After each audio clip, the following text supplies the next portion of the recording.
Hi, I'm Richard Buskin, author and co-host of one of those other podcasts, and you're listening to the Fab Four Free-for-All.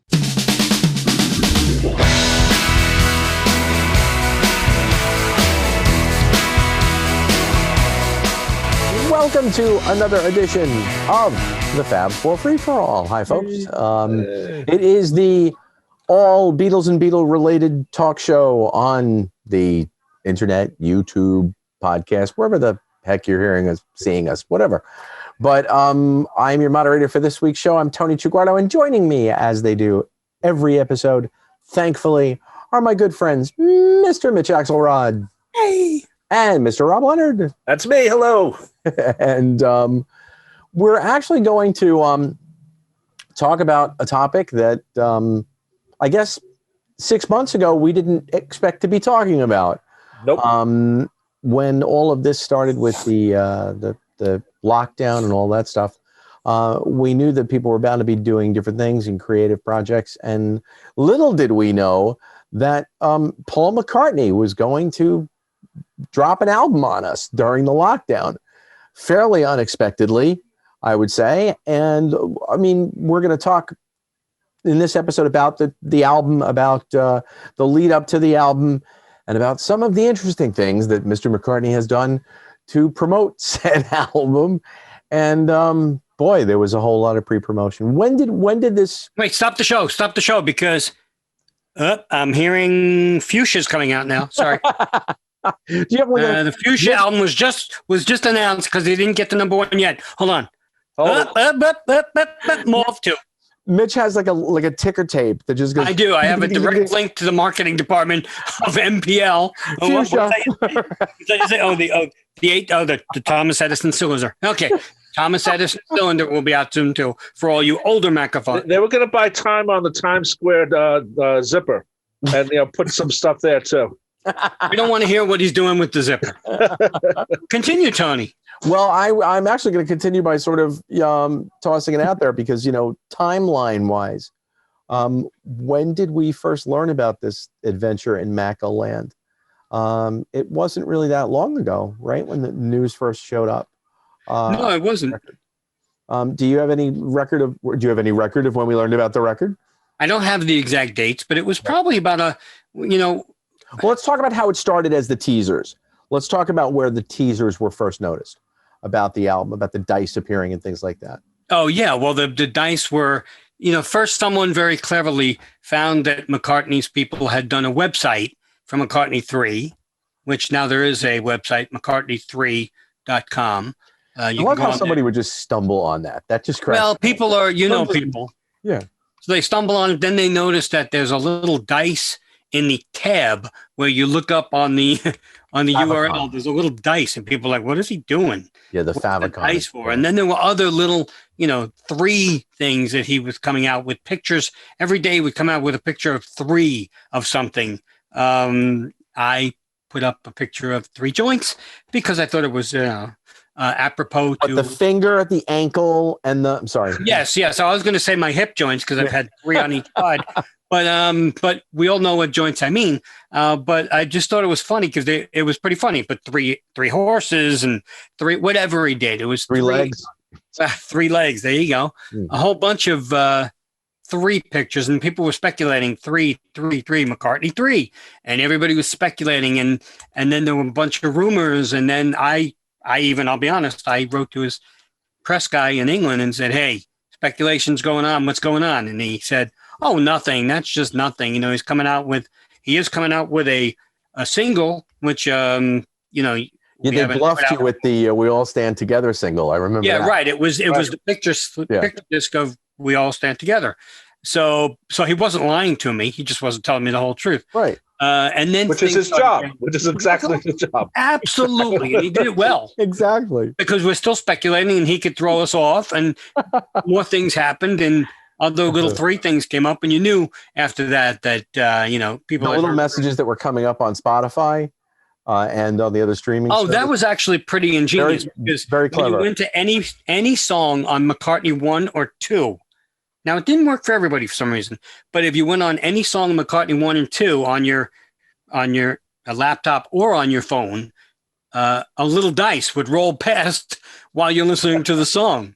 That was actually brilliant. And that just actually led us. I'm just very glad that the album wasn't called Naked. That would have been like, sorry. You just see Paul running naked across the screen. Oh, damn it. Don't give them any ideas, because, that could be. I'm going to poke out my eyes now. In 10 years, when he does McCartney IV, I don't even want to know where the 4 is coming from. 2 from here, 2 from there. We don't. I got 8 things growing now. But it was. You know what? It was actually kind of fun. It was a little bit. It reminded me of a little bit. Was listen to this button, listen to this, bumper stick or whatever from John. Obviously, it's a different time, so everything's done on the internet. But it reminded me of that type of promotion.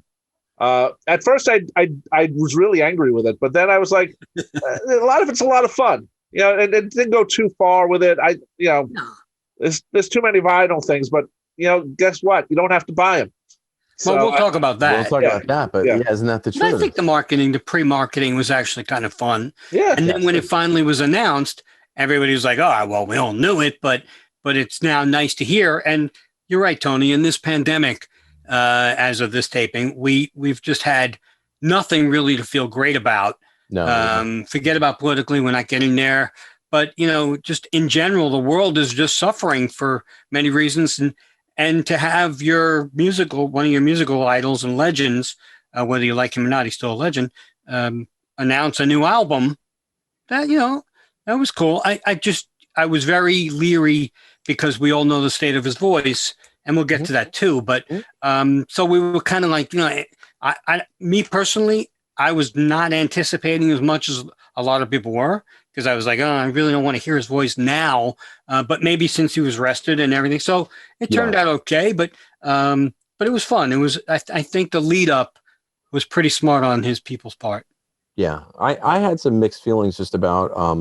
I had mixed feelings, but I had really high anticipation, because I just thought that if he was going out of his way to make this, the McCartney III album. Yeah. Now, obviously, it meant it was all him. I really enjoyed the Fireman stuff, even though that wasn't just him, but I really enjoy when he's just sort of given his druthers to just do what he's going to do. Not that he's not in control when he does a standard McCartney album, with band, with other players or a band or another producer. But somehow I just think when he's just left alone, maybe not to think as much, and not to be as much of a perfectionist, and to just, as I put in some of my notes for the album, just throw crap at the wall to see what sticks. I think some of that is in here, though. I definitely think so. Yeah. But I always think of that as a positive with him, though. Yeah. I was thinking it might be more, again, we'll talk about it all, but I was hoping it would be, McCartney I was very sparse and good, experimental, but not really. Just solo, real solo. And then McCartney II was, the other extreme, where everything, I was sort of hoping there would be like a bogey music on this, because it was kind of fun, which I didn't love when I first got McCartney II, but I really appreciate now, just for the fun of it, like Dark Room. Tony, how many times do we sit there and go, no, come on. So, there's a lot of fun stuff on that. So I was hoping it would be somewhere in between the two. I think it is between the two. We'll get there. It is. I mean, there's no check my machine. Check my machine. No, there's no check my machine. No, there's not going to be that. No secret friend. There's not even a temporary secretary. Yeah, that's true. On my lap. But there's a few experimental pieces on here. But for the most part, it's not anything like anything he's done. People were asking me. We got the album a month.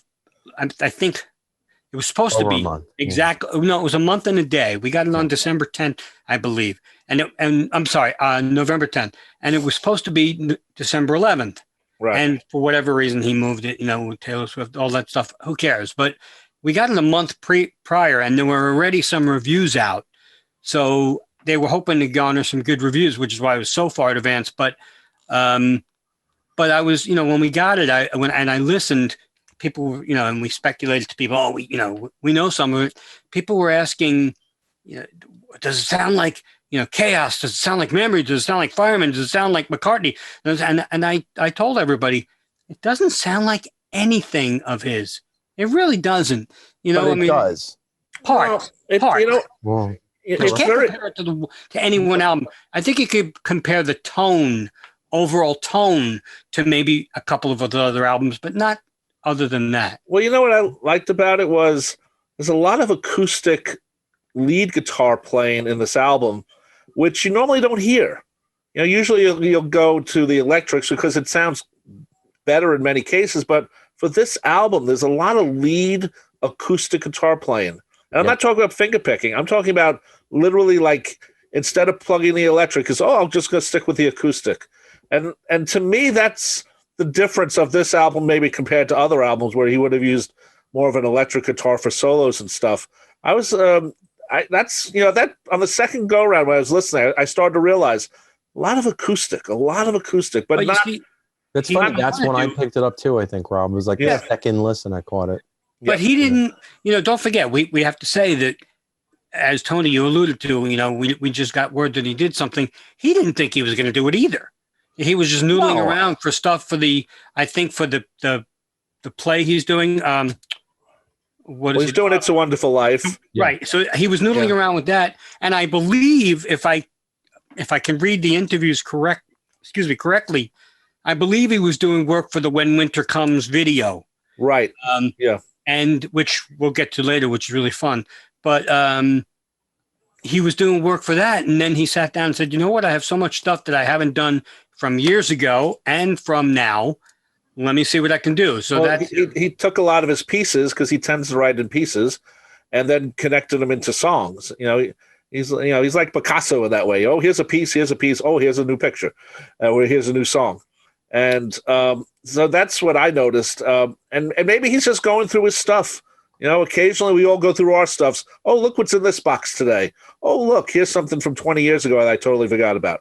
The only thing is, Rob, he didn't have, all seriousness, when you piece together stuff that you had years gone by, way back when he was with the Beatles, you had John to say, what you got?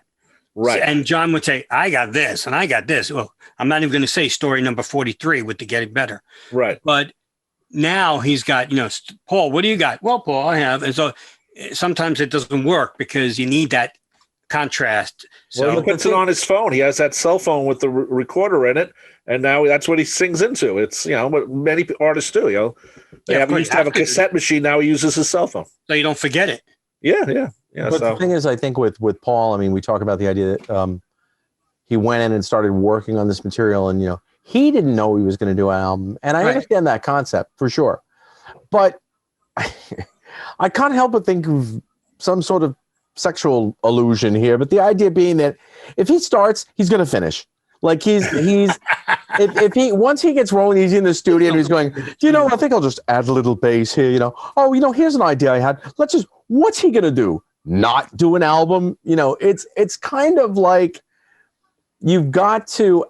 And you know what? I'm not even going to do his age thing. I'm not even going to go, well, for a guy who's 78. No. For a guy who's been doing this for nigh on almost, 60 years, 57 years, to still have that motivation, to still be like, you know what, I'm noodling and I'm laying something down. I've got this thing finished. Oh, look, I've got another one finished. Oh, there you go. If I just do this, I've got another one finished. And to just be that driven, pandemic or not. When a guitarist and a musician's locked in a room for how many months, what are they going to do? If you're an accountant, you're not going to go get extra books and do, more math. But if you're a musician and you've got that capability, what did Elton do? Elton locked himself in a room with all of his, with all of his what? No, with old stuff that hadn't been out on CD yet. Right. And dozens and dozens and dozens and dozens of unreleased tracks, and gives us an 8 CD box with 60 tracks that had never been on CD, on disc before. The only thing I'll say, Tony, is that he called this rock down instead of lockdown. And I don't know why. Some people were very upset and offended by the word rock down. I was like, why? And I thought it was actually a cute word to use. Because it's taking something that's been so profoundly serious and affected so many I guess, but you know what? He's trying to make light of it. I get it. It's a cute play on words. Who cares?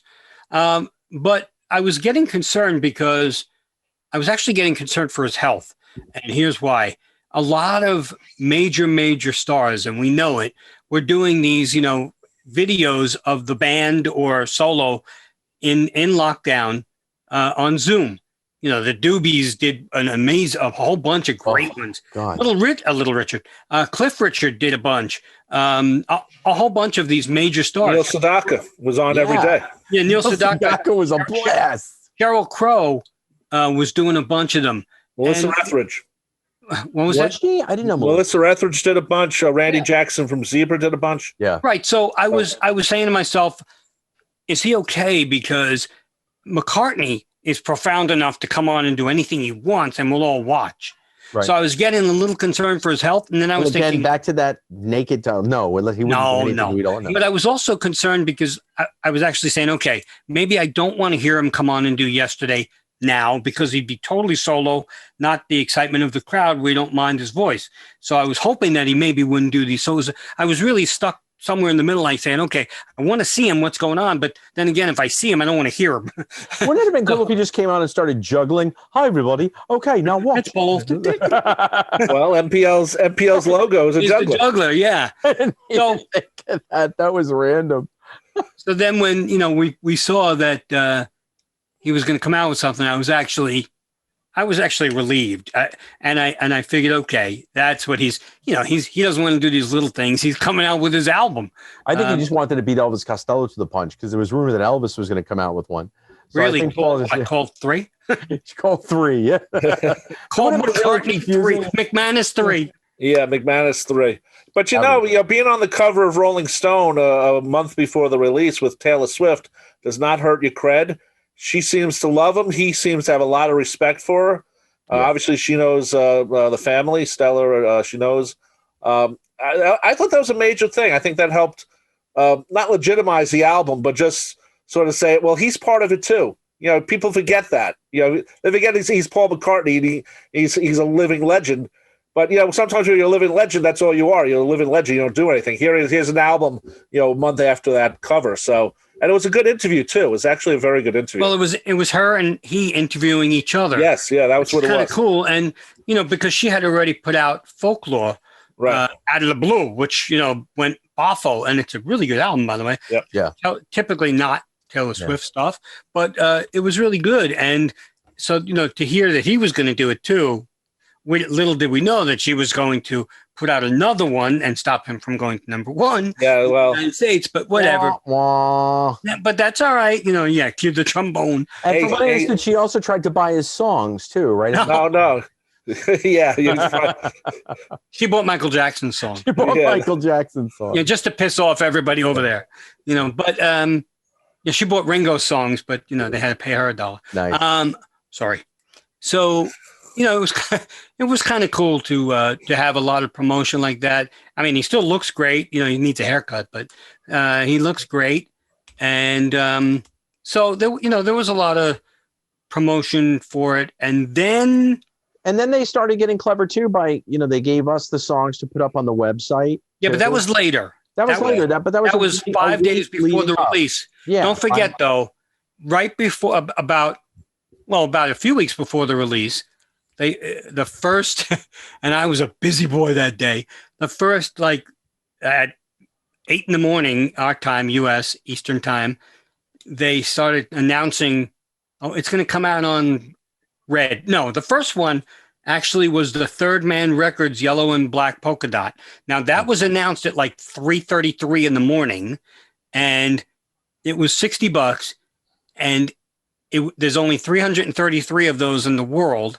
And they're made of vinyl from McCartney 1 and 2 that were melted down to make McCartney 3, and then they made the dots on it. May I point out just to all of our listeners and viewers out there that when you take old records and you melt them down to make new records, generally speaking, they sound like crap. I mean, maybe though, Tony, total crap. I mean, maybe, but maybe they took maybe they took the archive releases that didn't sell on vinyl, melted those down, and those sounded a little better. Those are not virgin. They just had only a couple of times. You're calling them slutty vinyl? Come over here, play me. I mean, you sit there and you go out, and people go out of their way to buy virgin vinyl because that's what's going to sound the best. And here's the humor that, how much are those third man editions going for now? $5,000. Right. So they're going for $5,000. It was $60, and if you got up in time, you could have had it for $60. I get the virgin vinyl, but no one's playing that. It's all collectible. I know, but the joke it's a collectible. That's all it is. I talk about how bootlegs in the 70s were made from people's old combs, and that's why they sound like crap. It's like, we've taken down copies of 2 other albums and melted them down to make a new album. Well, they took down a lot of the bootleg albums and melted those. They took 8,000 copies of Beatles Live Nights in a Judo Arena. Live at a Judo Arena, yeah. But anyway. You know what, though? That one was $60, and there are some people who got it because they were up. I'm an insomniac, but I'm trying to sleep it off. But they, if I would have known, I'm not on Third Man's site, but there are a lot of people who collect all the Third Man, which is Jack White's label. Yeah. A lot of people collect that. So, and there's physical stores. I know a ton of people have done some stuff, and I mentioned Billie Eilish a lot. She had one where only 100 copies. They put them all in a room, and they were black covers, and she stepped in blue paint, and she walked all over them, put her hands on them. There were only 100 of those. They go for ridiculous money. Yeah, but I just want to mention to our viewers that if you step all over a record, it will often sound like crap. No, the covers. This was just the covers. Just the covers, Tom. But that gets into it's. What are you buying it for if you're not going to play it? You're buying it for an investment. We all know that it's not going to last, or maybe for a couple of months. Oh, someone's going to buy it for $5,000. But in a year or two, no one's going to care. If you already have it, you already have it. And if you don't already have it, you've moved on to other things. Well, it's not like no one's going to care, but I think you're right, Rob, in the sense that I think it's peaked now. Yes. I don't think so. Here's why. I do. Well, unfortunately, he's 78. When he does pass on, and I hope that's 15, 20 years from now, they will, like everything else, they'll appreciate. But 15 to, all right, 20 years. I'm just saying, here's the thing. With, like I was saying, that was, 3:33 in the morning. Then at 8 in the morning, we started hearing, Newbury Comics had a pink vinyl, 1,500 copies worldwide. And I started posting every single one. And every 15 minutes, there was a new color. Now, what was pretty fun and exciting about that is, other than seeing him in different colors, you're not pissed off yet about the fact that he's releasing so many, because you're not thinking about why he's doing it. You're just thinking, McCartney's coming out with a new album. There's different colors. That's cool. I'll pick this one. I'll pick that one. Then there was blue and purple and Coca-Cola. The guy down the block, clear. The store down the block from me, not even a record store. They just got a bunch in invisible vinyl. Oh, those are tough to play, though. Really tough to. Yes. They sound horrible. If you put it out on flexi disc, I'd have more appreciation. Well, invisible. That'll probably don't give them any idea. Wait, time out. Wait. Tick, tick, tick, tick, tick, tick. Rob, thank you. They said thank you. I want to copy that. I want the hip pocket record, Rob. I want the hip pocket record. Don't laugh. We're going to get probably a die cut version. A tie-dye? A die cut. Get it, Dice? Oh. Anyway, so then all the people were having fun. They were writing to me separately saying, "Oh, isn't this fun? Isn't this fun?" And they were getting as much as they could. And a lot of people got them all. I mean, there weren't 10 at that point. There were maybe 7 or 8 or 6 or 7, and people would just go nuts. And you know what? For a few hours, it was really fun. It was fun to put them up, but it was also fun to watch people's reactions like, oh, no, here's another one. My bank account's going to go down. And then other people started hearing, oh, crap, why is he doing this? But it was sort of like all over again. Remember, everyone, 2021 brings you All Things Must Pass box set and Plastic Ono Band box set. Yeah, save your money. So you can have a high credit card bill. And Ringo's EP. Although I just heard that All Things Must Pass is going to be coming out with the gnomes in different places on 25 different editions. Just on the cover. I heard if you would have a copy, you can get a little copy of you get a little gnome figurine. Here you go. So you get different ones though. If George was funny, which we know he is even in death, he would put out, like, you know how they had the different color apples on the 3 right. If he would put out 3 different color vinyls in the set, and you didn't know which one you were going to get. You could get a set of this 3, a set of this 3. So people have to go buy a bunch just to get all the ones and mix and match vinyl. Wow. But you know what? I understand why he did the vinyl. And let's face it, we're not going to kid ourselves here. He didn't do it just for collectability. He did it. Wait, let me talk. Let me bring that in. Let me just. Oh, sorry. No, it's all right. Because I want to talk about that idea. All right, you've got, as you worded it, you've got a legendary figure that's putting out a new album. You've got a Beatle that's putting out a new album. Now, let's incorporate something that we haven't really talked about, even off mic, quote unquote. We haven't talked a lot about this, but you've got a world of Beatle fans, bless you, what are we missing at the end of this year that was supposed to have happened? Get Back. We were supposed to have gotten the Get Back film, the Peter Jackson Get Back film. So we were supposed to have been fed a mighty dose of Beatles. Yep. We got the Lennon Give Me Some Truth a couple of months ago, fine, but that wasn't new material. We got teased with the new All Things Must Pass, which in my opinion was absolutely lasciviously beautiful. But again, that's not new material. With Get Back, we were going to get new vision, new material. So you've got McCartney working with that in his favor. You've got a new Paul McCartney album. You've got it following up on the heels of 1 and 2. So it's got like a legacy thing going for it. But was it in his favor, Tony? I think it's awareness. It's Beatles in the news. It's Beatles. Correct. So with Beatles, no publicity is bad publicity. The Beatles are around, so it's going to, I think, affect McCartney. But my question that I'll throw out is, without all of the additions, without all of the colored vinyl, without all of that, who out there is even making a dent in the? We've just seen the plummet of CD sales. Vinyl has surpassed CD for the first time in 34 years. Okay, so LPs are on the up. An industry that went from, I want to say something like $17 billion or something like that to the industry is less than is like 600 million or something this year. The numbers are staggering in terms of how much CDs have dropped. Was this album going to be a hit without all the marketing play?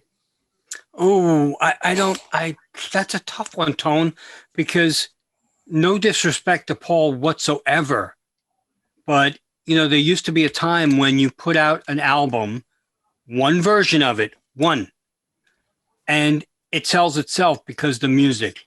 A lot of people were speculating that, because he has to put out so many different variations, maybe the music isn't so good. Okay. Well, I think it's what it is you want to bunch everything up in the first week. You want to go from number 1 to number 2. What? Sync like a rock in week 2. Right, but it doesn't matter. That's what you want now. You want to premiere as high as you can the first week, because the way the charts are different. And also, what you were just saying, Tony, was a good point. Let's say the Beatles Get Back had come out. Would this album have come out? Would he have waited till next year? Would he then have done more work on it? Because sometimes Paul does that. True that. So yeah, if the Beatles Get Back had come out, it would have probably overlapped Give Me Some Truth and this album, McCartney III, because they promote each other now. If you ever get like Beatles.com email, look, McCartney III is promoted by Beatles.com. Oh, here's a new Ringo song on Beatles.com.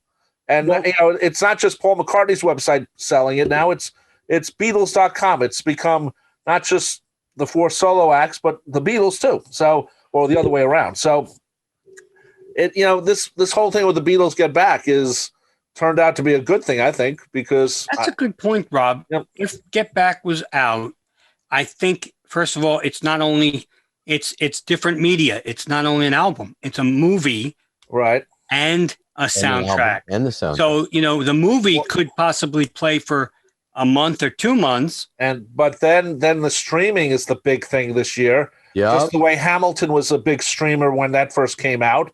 Beatles Get Back would probably be a huge streamer because it's not going to play in every city.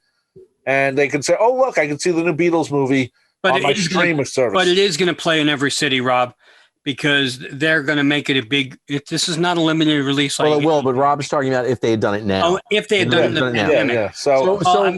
But see, it's total speculation. But let me just say one thing, because it's a good point you had. If they don't put it out in this pandemic because they don't want to lose that mass appeal. I mean, you could put it on Disney Plus, it wouldn't do as well. Not because it's bad, but because it needs to be experienced. That film, just from seeing the trailer that we've seen, is another episode entirely. Yeah, just from seeing that trailer, that's a film that needs to be seen in the theater. Yes, and that's why Without doubt. That's why it's nice to speculate. What if he did? Would Paul put this out? But they wouldn't have done it. So I think Paul knew that, and maybe Paul had insight into that and said, you know what? Well, especially since the Beatles aren't doing anything, Paul McCartney will. And like to your point, Tony, they all it's all one now. I mean, the Beatles promoting each other. Well, Rob said that, yeah. Oh, Rob, sorry. Yeah. Maybe Paul was like, all right, McCartney to the rescue, so to speak. Interesting. Because we got nothing. But had there been a film, yes, and had McCartney, and again, this is over speculation, but had there been a film, I don't think this would be out. Well, no, there wouldn't have been a film without a lockdown.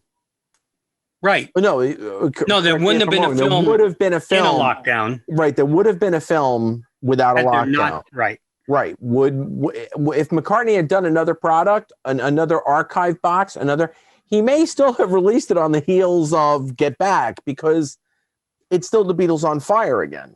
Well, no, because he would have released it. I think he would have released London Town Back to the Egg. Yes, that's exactly what I said. Yeah, yes, I know, but not for the reason you said. Not because it's the Beatles on fire, but because it's not new material. Ringo would have visited Paul and said, we're putting out our record in April, and you got to put it out later on. And then Paul's going to yell, you leave me alone. I want my record out. I thought it was you three. Yeah. Three again. Wow. No, but I think he would have put it out because it would have been just old material, newly done, but old material. He would not have put out a new material against the Beatles Get Back, the epicness of the Beatles. He wouldn't. But here's the question, though. Here we are talking about this idea that he needs the marketing, and we're sort of alluding to this. He needs the marketing, not necessarily as a crutch. Pardon, but he needs the marketing. He did the colored vinyls, and he did because otherwise, who might care? Egypt Station was number one in the UK, right? No, number one in the US. I'm sorry, I knew but Egypt Station was number one in the US, right? Did well in the UK. US is a bigger market, though. I think it was number 3 in the UK. Yeah, but it did well in the UK. Number one in the US. New did pretty good. Yeah, pretty well. English major. No, but the English much. But so where I'm going is, why are we concerned about a new Paul McCartney album needing all this marketing? Well, don't forget, we're saying he number one. Yeah, but he did it anyway. I know. In Great Britain, he went to number one on this album, and in the States, here it went to number 2. Even though some people think it went to number 1, but that's a whole other chart. Right. But at the same time, you know what? When Paul signed with Concord and he released the Amoeba Show, it was a 4-song CD. One of the things Amoeba did, which Paul really liked, is he got 2 Grammy nominations for that EP at the time. And that means a lot to Paul still. It means he's still part of the game. He means he's, even though he's Paul McCartney and he's still, one of the greatest musicians and writers ever, in his mind, he's still thinking, well, look, I got a couple of Grammy nominations. What do you got, Mick? So, I think that in the back of his mind, it's there, and it's a little thing to remind him that he's still Paul McCartney, even though we could always tell him he's Paul McCartney. He has to tell himself. I had to tell him the other day. He called the house, and he was like, "Sorry, who am I again?" Wait, Tony, Paul McCartney. Tony, we got to say our joke, Tony. When Ringo goes on the road, he called his album what's my name, because he's going to shout out to the crowd, what's my name? And they're going to go, Ringo is going to go, good, because I really forgot. Exactly. Buy the record. No, but Tony, you said Egypt Station did well. It did. It sold 173,000 in its first week in the U.S. Okay. Physical sales, physical albums. Okay. And it had about 4 variations, if I'm not mistaken. Right. Something like that. This one had 10 vinyl variations, and I think 14. I mean, I think it has a total of, and I'm being so serious, over 28 or maybe 31 different, when you do bundles and colors and all that. But the vinyl itself, I believe, has 10 different variations. I'll probably be wrong on that. But it only sold in the U.S. 107,000 copies. Right, because everything was limited on the vinyl. Everything was a limit. I get it. Bingo. That's So why. you predetermined how many units you were going to sell. In a You way, think you would have sold 60,000 more? Rob, you brought up a brilliant point right there. Thank You've you. taken how many variations, but you've limited to 1,000 here, 3,000. And not only, but a lot of them are limited in the U.S. too. I'm going to ask you Just this. to the U.S. I didn't do it, and I'd love to see what our listeners' response was. How many people sat there and said, I really want the orange one. Oh, crap, it's sold out. Nah, screw it then. Yeah, you go to the next color. Or maybe not. Maybe you wait. Roy G. You know Biv. what? I didn't get the orange one. Damn, I wanted the orange one. But Newberry Comics had 1,500 to the U.S. That's it. So Right. even if that sells out, that's only 1,500. You're right, but that's what Rob was just Right, saying. In I other words, know, when you but start to do the math, you putting out all those variations and putting them in a limit. what you actually said almost prior, Tony, is what I'm alluding to. You said prior, do we have, it's Paul McCartney. Does he even have to care? Yes, because if you take away, I'm not saying does he have to care. Where I'm going is that he put out 2 records in a row that did very, very, very well and got good reviews, which this album is getting too. yes, But here's the point. But if you even if it's limited in the States, take away, if it was put on one vinyl, one black vinyl, Right. No, which might be the rare one, by the way. If you take that one vinyl and you take away even 30,000, because I think they said he sold 30,000 of the colored vinyl in the States, which adds to that total of 100,000. Take those away. Is he number 2? No, he's top 20. And in this day and age, I can fart on a disc and it goes, if it sells 5 to you guys and our wives and stuff, then, it goes top 20 nowadays. But if without the vinyls, he doesn't go number 2 or even go near number 1. But I'm going to ask this question too. When you talk about the limited edition vinyls, what was your price point on some of those? $30. Yeah. What's your price point on a standard piece of vinyl? Bulk 18, duplicate, 19. 18, 19. No, So- not on this one. I think this Not one. on this one, but that's what you usually would see if you went to a. How much is Right. the black? How much is the black vinyl? I'm not sure, but it's definitely over $18, I think. Yeah, it is. His is Let's say because it's limited. It's limited. Let's say it's 2021. But where I'm going Well, the is black vinyl's not limited, Rob. Oh, it isn't? where Oh, I'm okay. going is from a marketing standpoint. And again, I'm not saying that this wasn't cool. That's not what I'm saying. I know. It was interesting. It was fun. It's cool. Yeah, definitely. Like I said, I was the first one that kept jumping online and saying, "Oh Jesus, stop busting the guy's chops!" Or, "Oh my God, the nerve he has to put it all these." You don't have to buy it, when by we the first way. started. You don't have to buy them, Correct. I said the same thing. Just buy the come CD on. and have fun with it. right? But so my point was, I was overjoyed that he was doing all this kind of stuff. I wanted to see, candy cane for Christmas and polka dot. Who knows? But I'm still going with the idea that and you just threw it in there. There's all the colors. They're all limited, and they're all at a higher price point than the average disc. Yep. Where the one thing he didn't promote enough and didn't make clear enough, and again, with all due respect, they've done great with it. But on the website, the nice thing is that you could have gotten, and you could still get it, I think. You can get a CD of the album with one of the bonus tracks in a cardboard slipcase. They're gone, the $7.98, but that was $7.98. Which is a good price point. You're that's a just getting great it in a price cardboard point for sleeve, CD. right? No frills, but you're getting different color with one bonus With track one out bonus the track. floor, right? Well, I remember when Real Love came out as a single, and I'm in Tower Records, and they had a price point thing, 49 cents for the cassette single. So I Yeah. bought Right. 2. and if they had the vinyl, I would have bought 10.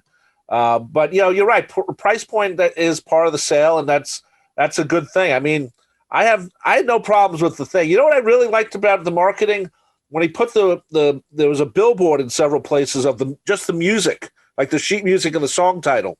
Yeah, that you don't normally see music in a billboard, and I thought that was really cool. Well, he did that also because he did the contest of do a cover of my song. Right. And, but the fact that he's put up music on a billboard is, I thought, you don't normally see that. I thought that was part of the cool thing of the marketing.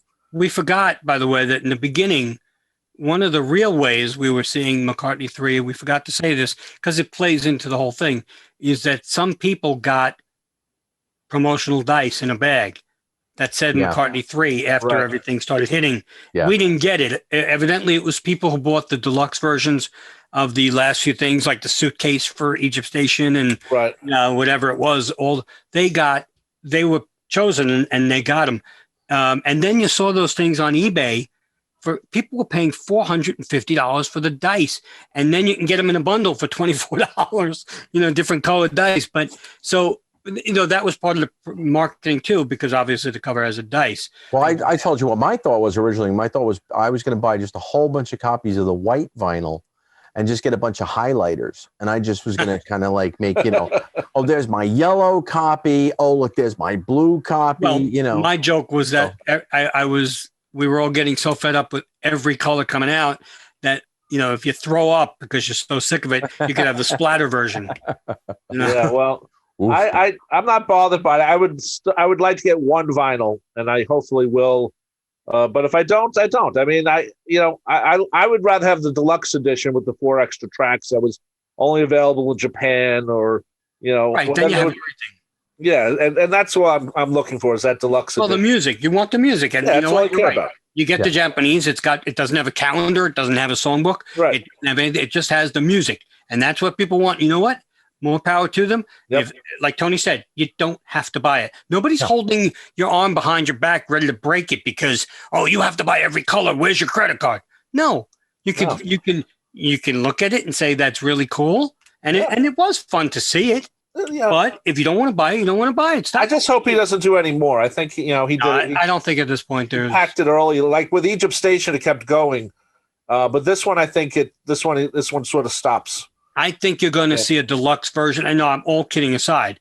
I think there would be a really cool like gambling box, where you have roulette and stuff, and it's and it comes with McCartney III dice in like a suitcase like Egypt Station. I guarantee you there will be something deluxe on this, because it'll have the songbook, it'll have the calendar, it'll have the dice, it'll have the McCartney ornaments that are sold out. Right.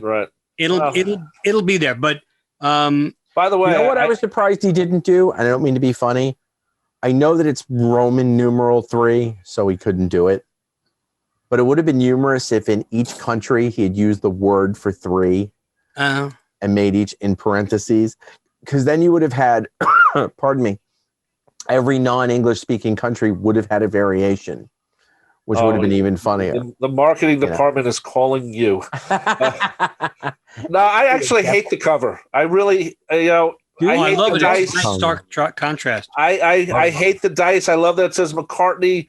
I love the picture on the back. There's 2 different covers where there's a nice picture of Paul with his grayish hair, and one he's on a horse, and the other's just next to a microphone. The microphone one was fantastic, but I hate the There's another one of where he's laying back with his eyes closed. Right. It's kind of creepy. Yeah, but I hate the McCartney and then the number 3 dice. I mean, it's like, come on, man. It's so out of... He's not going to put a picture of himself on the cover anymore. No. He's not. Definitely not. When was the last time he did that? When he's done it a long time, you're right. And Paul has that, we always think of, John and George, but Paul also has that ethereal side to him too, and 3 has a lot of symbolism. When he was talking about the different symbolism with the number 3, John was the number 9, and there's stuff with that. Right. But there's symbolism with the number 3, and by the dice and things like that, he might have been just going towards that idea, you know. No, he was. Come on. So we are reading way too much. It's his third out. It's his third McCartney album. Yeah, but I'm just saying, by putting just the bare die with the 3 on it, rather than coming up with some, you know. Yeah, do something where you just, instead of holding a peace sign, you throw the 3 sign, you know? Or be prepared, the Boy Scout thing. Right, that's all you need is to have him as a Boy Scout. The juggler's juggling. The juggler there's 3 things on the juggler logo from McCartney. I mean, for MPL. You could be E.T. where you're 3, the extra testicle. Ooh. Wow. On that note, should we take a break? Take a break? Yeah, let's take a break. Yeah. All right. So on that note, we are going to take a break. The show is Fab Four Free for All. We are in the midst of a discussion of Paul McCartney's 2020 release, simply entitled 3. And we'll be back with a look at the music on Fab Four Free for All. Hey, you may think you're still watching the episode of the show, but actually, we're here to tell you about something. Rob, what is it that happens every time a new Beatle or Beatle-related product comes out, thanks to our good friends at the companies that put out this music? You mean Capitol Universal? They usually send us records so we could give out some to our listeners. Isn't that the coolest thing going? And Mitch, do you think they're going to do it for us this time? I think so, Tone. I've heard rumors that we are going to be getting some product that we'd like to give to you, or should I say you? You? W. No, we're going to get some copies of the album. Don't know which format yet, so that'll be kind of a surprise. If you win, you don't know what you're getting, but you don't know what you're getting every week from us. So,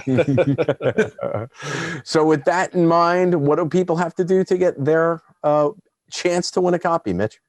All you need to do is send $10 to. No, I'm kidding. Nice. All you need to do to us, Ruby. My PayPal. No, just send your name, your address, and an email. Please, your address is important, so we don't have to chase you down.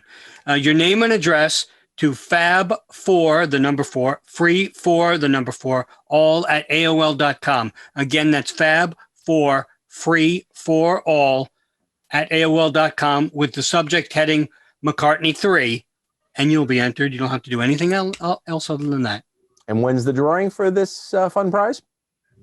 The drawing will be as soon as we get the product. Now, the drawing is now, and we will pick the winner on January 30th. How's that? My birthday. Sounds great. All right. And we are back as we continue our discussion of what we never went away. I said better than ever. Better than ever. As we continue a discussion of Paul McCartney's Roman numeral 3, it is 40 years after McCartney II, 50 years after McCartney, which he didn't call McCartney 1, just like a lot of other situations where when there's a sequel, they don't call the first one 1. But anyway. It's the Godfather, not Godfather Part 1. Right. Unless you're the Wilburys. That's true. Yeah, that's true. Good point. So let us get to the music. One more thing. Yes. I was going to say this for the end, but don't forget they put out a cassette also. God, yeah, you're right. There was a cassette for him. But not an 8-track, as someone tried to pass on our site. I like the 8-track. It was funny, though. 8-track. And the Edison cylinder. Yes. So wait, there's actually music on this, Tone? There you go. Well, here I'm gonna ask an overall question. Then we'll focus on the songs. You heard the stories. You heard the hype. We heard everything leading up to it. We heard about the colored vinyls. Mitch, you already talked a little bit about what you were expecting musically or what you didn't know. Rob, what were you expecting musically? Musically, I knew it was going to be somewhere between. This reminds me of the first Fireman album and the second Fireman album was very mood music. It's not what you would call Paul McCartney music. But then the third Fireman album was very much a straight-ahead record where he sort of said, I'm going to write a song a day. And he was working with youth. And you know what? It worked very well. To call the third Fireman album the Fireman it wasn't like the first two. And I look at this album the same way. It doesn't have bogey music, which, I'll be honest with you, I don't miss. But it doesn't have Temporary Secretary either. And also, the first album had a lot of instrumentals, which Paul sort of only has one instrumental on this. and it's not bothersome. So, it's like the instrumentals on the first one get in the way, I think, sometimes. Karina Cure, if I'm not Karina Core. Karina Core, yeah. That's kind of not the best song of Paul's career. There's nothing like that on this album. I mean, to call it McCartney III, if he would have just called, Rock Down, that would have been fine too. It's good that he did it all himself except for one track. But Paul does it a lot anyway. A lot of Chaos and Creation was Paul alone, or basically alone. Yes. So, I'll go with the marketing on McCartney III, but I like I said, it's a different sound for him also. It's he had no one there to talk to, and I think he sort of stuck with what he first did. Rob, you brought up a really good point, because I was thinking to myself also, it's very convenient it's 2020. If this was 2019, would he have said McCartney III? Good point. Because 70, 80, 20. Yep. But then again, if he did it every 10 years, I could see it. Like 1990, well, he was on tour in 1990. Right, but if it's 2020, at least it's an even number of years. Yes, that makes sense. Honestly, if it's 2019, does he just call it Rock Down? I think it's coincidence. I think right. Had the pandemic happened in 19, had he done? I don't think he meant to make McCartney III. No, I think he still might have done it, because I've been through this and I laugh, and I put a big post up about this, or responded to a post. But people keep saying, the solo album, Paul McCartney solo album. Why? What's the big deal? It's 3. It's not a solo. Okay. We have to stop. The Beatles have been broken up for 50 years. We have to stop calling Paul McCartney's solo career his solo career. Stop it. He is Paul McCartney. He's been a non-member of the Beatles for way more years than he was a member of the Beatles. It's Paul McCartney's albums, and it's the Beatles albums. We can't keep saying, except for the first one, which was his first solo album, and was his first solo, meaning by himself, album.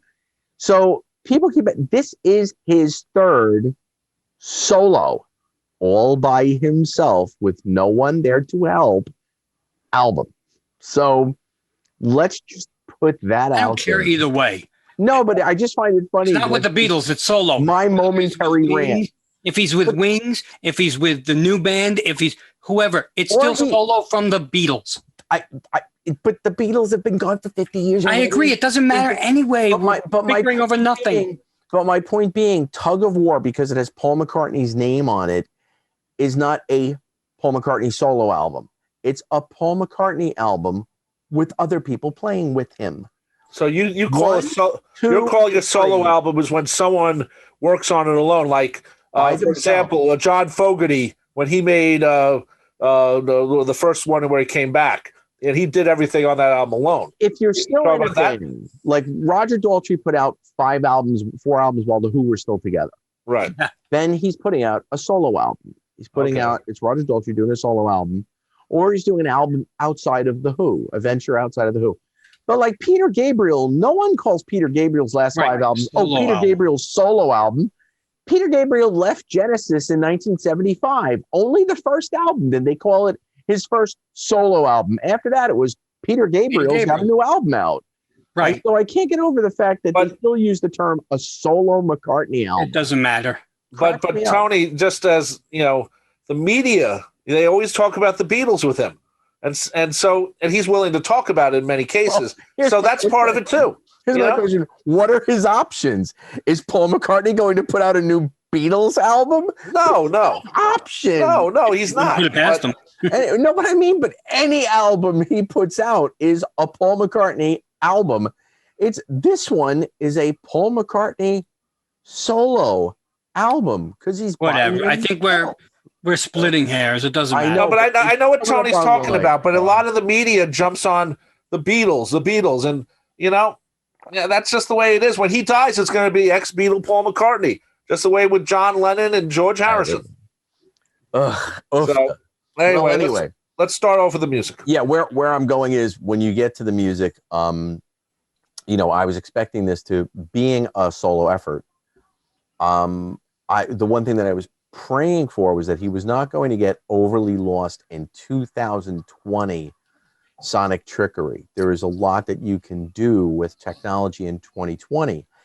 In 1980, Paul was experimenting a lot with new things and new ideas were in the studio that were available to him at a prosumer level. I mean, he's Paul McCartney. He's a millionaire, but he wasn't multi-millionaire, whatever. But he wasn't building like a state-of-the-art studio even in his house. He was playing with new equipment that he'd gotten and learning it and working with some up-to-date stuff. In 2020, if he had been working with like up-to-date stuff, quote unquote, it could have gotten ugly really fast, my opinion. What I respect and appreciate about this record is from the experimental standpoint, I think it was more experimental or is more experimental in terms of what he's doing with the music and to his instrumentation and his miking techniques and his ideas and just, that he was able to put something out that sounds current without it sounding like he's relying on technology. So that I think is a difference between 2 and 3. And whereas with 1, so that's why I look at this record musically as a marriage between 1 and 2. I think in a lot of ways, because he's got that idea of 1 that he wants to do songs and not just tape experimentation and fun, crazy crap like Check My Machine, which I love. I love McCartney too. So, but he's not doing that playing with technology. The idea is it's taking 1 with a lot more stuff available to you. I think he's taking technology and using it to manipulate his voice because of the current state of his voice. Yeah. And I think he's using that to his advantage. I don't mind that. I'm just saying I think he is using technology to that point just to mask the weathered voice. But you know something? I think his voice sounded very good on this album. I do too. There's no who cares on this album where you're like, oh my God, is that Paul McCartney? Now, mind you, it would have fit the song, but this album, I think, guess what? Maybe Paul shouldn't tour anymore and just make records like this, because I thought his voice was very strong on many of the tracks. Yeah, there's some parts where it sounds like he's 78, but you know what? It worked within the song. He wrote it into the song. Why don't we talk about the music? Agree. Yeah. So let's look at the tracks. The album opens with Long-Tailed Winter Bird. Rob, right out of the chute, that's what you were talking about. And I got to tell you something.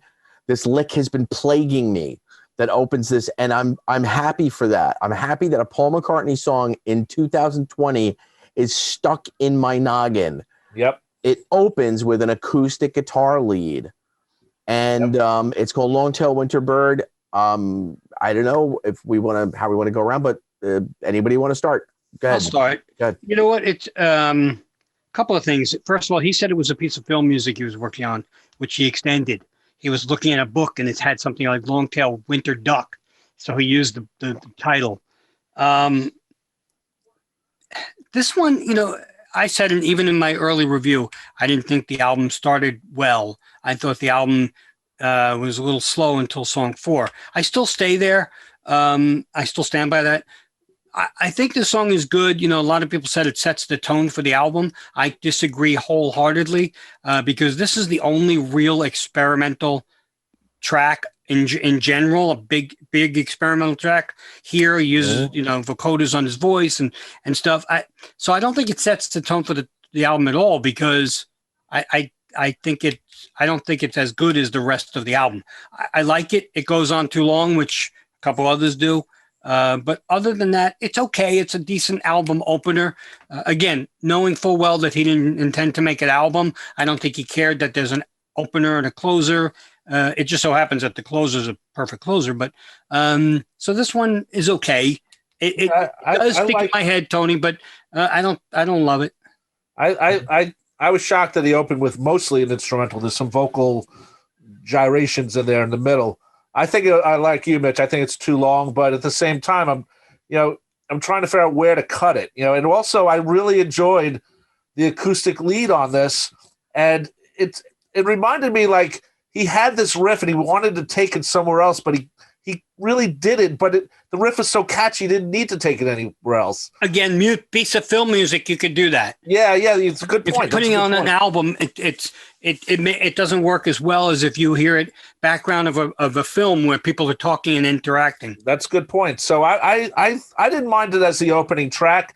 I don't mind it as a song, but like you said, a little too long. Paul has a couple of songs that sound that, like you said, are a little too long. Well, he does that. But you know what? Of Love. I don't mind it, though. I don't mind it. Tony? My thought is that had we done this show after my first listen on the album, it would have been a different show for me. Okay. I'm just going to start by saying this album is growing on me like stink. I mean, I don't know.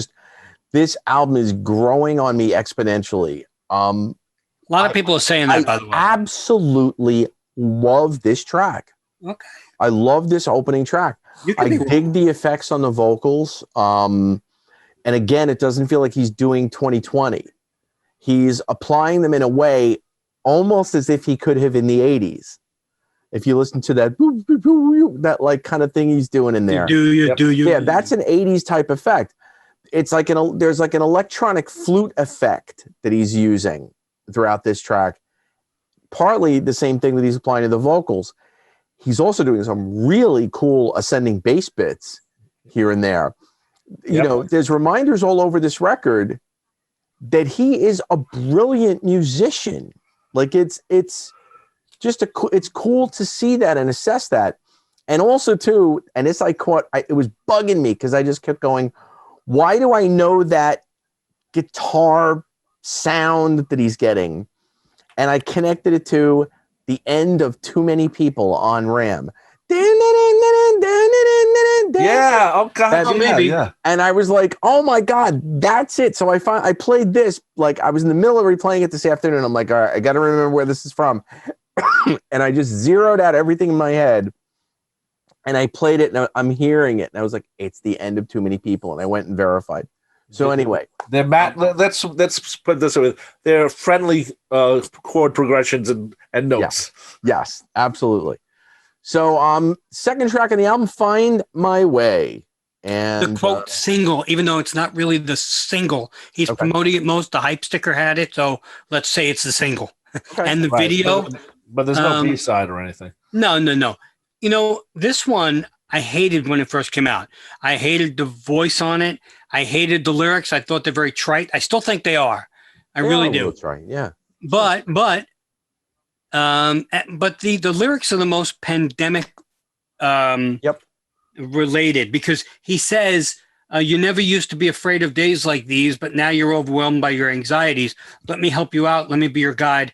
I can help you reach the love you feel inside. What's wrong with I really like that lyric. That was no. I love those lyrics because he's almost telling you, we have the pandemic. McCartney's here. Don't worry, Daddy's here. Yeah. But I can find my way. I know my left from right because we never close. I'm open day and night. That's trite. That's yes. Well, that's not trite. That's just what the hell. I know, but I mean, it's just lyrically lazy, like he always does. I wouldn't call that lazy. That's rhyme. You don't always have to rhyme every 2 seconds. Well, but I will say this, and then you could go, Rob, because the video helps this song a lot for me now. Yes. The video he put out is almost like an Andrew Lubman thing. Plug to you. All you need is love. Where you have a million different McCartneys playing all the instruments, and he just keeps putting more frames of himself playing. The video for me has helped this song exponentially. Yep. I still don't love his voice on it, and it's not the greatest thing, but it's now become much more fun because of the visual.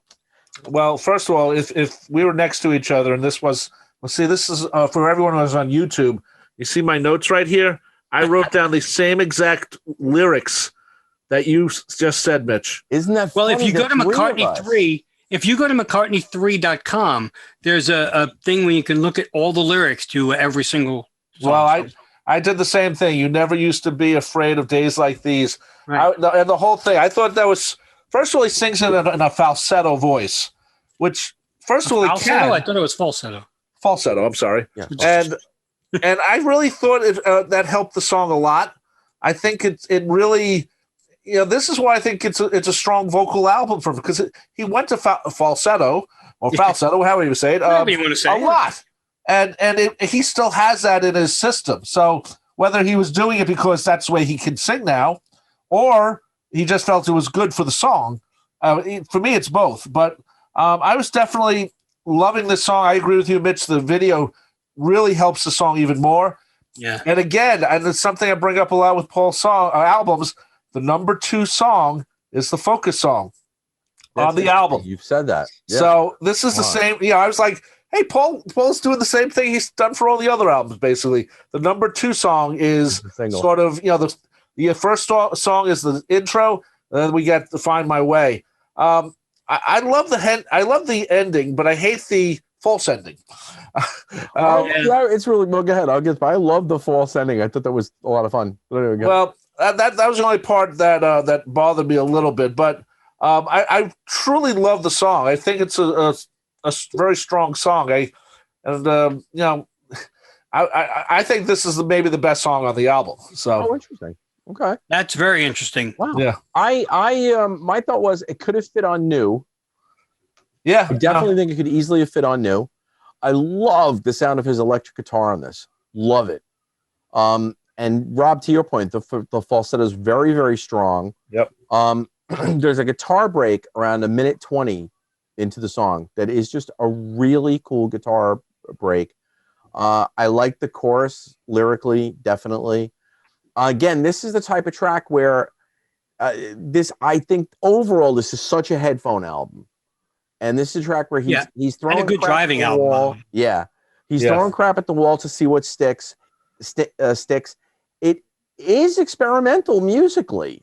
It's got the fake ending. Those guitar runs, those washing guitar runs during the last third of the song, that's, not normal McCartneyism, really. There's a lot of it. But it's not overtly experimental like McCartney II, where it's just out in your face experimental. This is little underlying things. Yeah, but that's why I'm saying it's that idea that in this case, I think he's experimenting with what he's doing with his music, as opposed to, not that wasn't the case with McCartney II, but McCartney II was having fun with a lot of new crap in my studio. Right. The most experimental sounds cool. Like that. Wow. Yeah. Wow. Whatever that is. Probably not the ending, just the that's kind of fun. The crash down ending. So again, great track. I think great track. We move on to Pretty Boys. And can I go first? Yeah, go ahead, Mitch. It makes me uncomfortable. Why? Because it's almost like Who's Your Daddy? This is about male models. He had an article. He was looking at male models. Yeah. The lyrics make me very uncomfortable. I don't know. It's just objects of your desire. I know he said there were bicycles outside and they were riding their bikes, and that's what. But a line of bikes, you can look, but you can't touch. Yeah, I think he's just talking about another. I know what he's talking about, but it just, the voice is just like Early Days on New. Yeah, it reminds me of Early Days a lot. But Early Days was very poignant because he used that voice, unmanipulated voice. The rest of the album was a little different vocally, but he told you he wanted the bare voice because the poignancy of the lyrics to use that voice. Right. Here, it's almost the opposite effect for me. You got that old man voice singing about the pretty boys.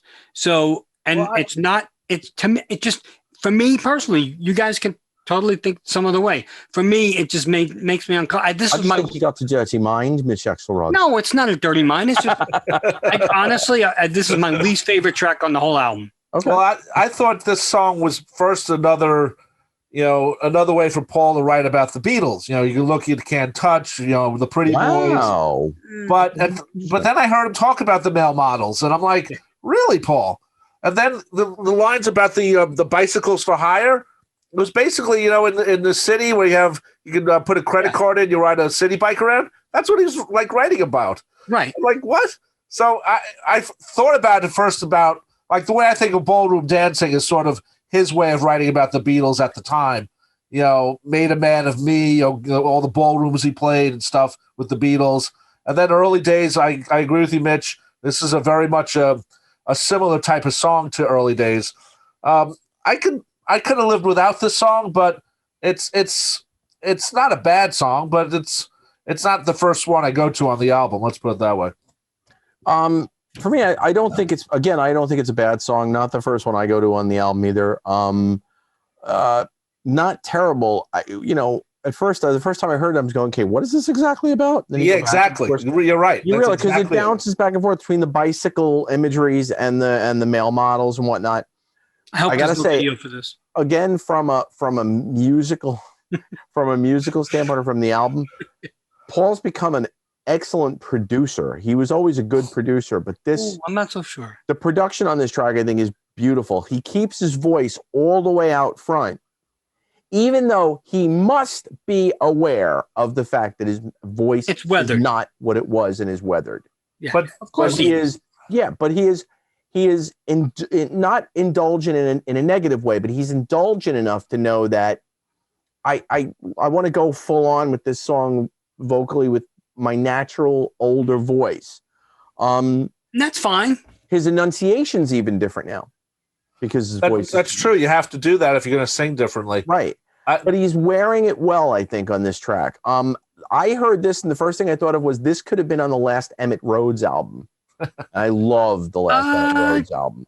Yeah, I would agree with that. Because the Emmett Rhodes record was a little dark and a little weird and, but was brilliant.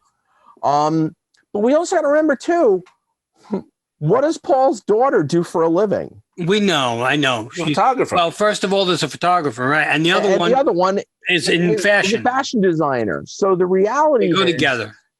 The reality is through the lens, because now he's probably also flashing back to Linda, because Linda was taking pictures of all these pretty boys. So to him, looking at male models now, and it's also different in England, there's a lot of stuff that probably flashes through his head when he's thinking about that. And it's kind of a cool. So again, I don't love the song, but I kind of appreciate it. Tony, when you mentioned Linda, I all of a sudden thought of Biker Like an Icon, which is about, the word Leica comes from the Leica lens that Linda used. And, no one knew that at the time.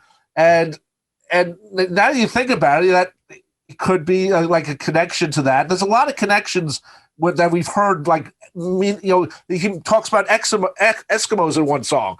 Well, I'm thinking of Junior's Farm right away. But I thought Pretty Boys also, when he was on with Stephen Colbert, he played a clip of BTS singing Hey Jude. And they're all good-looking guys. And I'm thinking maybe that's where he got it from, Pretty Boys. But he also made they said, do you like this? And he went, Well, he's always a gentleman. He doesn't say, that sucks. But the song has a little bit of an overtone of I don't know what to do with any of this. Yes. I flash back, hey, Joe Jackson had a song on his either the first or second album about the exact same topic. Pretty boys on my TV screen with the hair so white and teeth so clean. And, pretty boys sing and play guitar, so. But then again, Paul McCartney is a good-looking guy. Joe Jackson was never been good-looking. Yeah, that was a jealousy thing, Tony. Joe Jackson. Yeah, all right, good point. Pretty women out walking with gorillas down my street. Come on. All right, yeah, we got it. Good point. Go ahead. All right, so next track, Women and Wives. Yeah. And Mitch? He was in LA. He was writing. He was reading a book on Lead Belly, so he wanted to do like a bluesy type thing. This is where the album kicks off for me. He's using his Lady Madonna voice, so to speak, lower. Hear me, women and wives. But that's what it is, and he's using his weathered voice to his advantage here. Yes, he is. If he tried to sing "Hear Me," we'd be like, "Oh God, no!" So he did lower the register. Again, the lyrics are very not lazy, but they're okay. The only thing I will say is there's one verse which I think is very profound, because he's talking about growing up with everything. And now, hear me, mothers and men. Hear me, sisters and brothers. Teach your children, and then they can pass it to others. Some of them may borrow tales you handed down, chasing tomorrow. That's actually pretty profound. The rest of it kind of sucks. But anyway. No. See, I beat the hell out of him lyrically all the time. And I know you do. No, I like this song. It's a rolling blues. It's very dark. It could have been on Chaos for me. Yes, definitely. And it's a little darker tone. I think the whole album is a little darker tone because it's obvious. I mean, we're in a pandemic. He's going to have a darker tone. It's just the way it is. But this one is okay.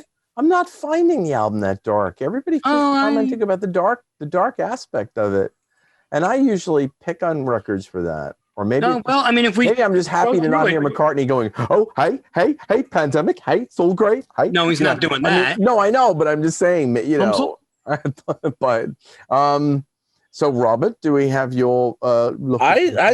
First of all, I love that the opening verse where it's like Leon Redbone singing. It's like, this is really good. You're right. His voice is weathered, but he's found a way to play it where it's not like, who cares? Where right.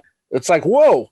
And some of the other songs on Egypt Station, and like I said, if he never tours again and puts out albums like this, I'll be very happy. I like the line about chasing tomorrow. Tomorrow comes around, and you got to keep your feet on the ground. Yeah. And get ready to run. That's just a great line. And it's interesting, Mitch, you mentioned the line right before that. So I think this is it's a really good song.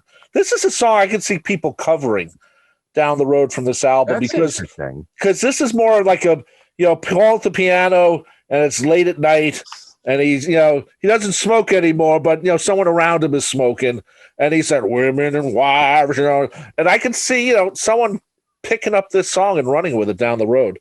I was very impressed with this song. Where's the Billy Joel cover? That would be a good cover, actually. That'd be a very good one, actually. Yeah, but I think there are elements of this track that are.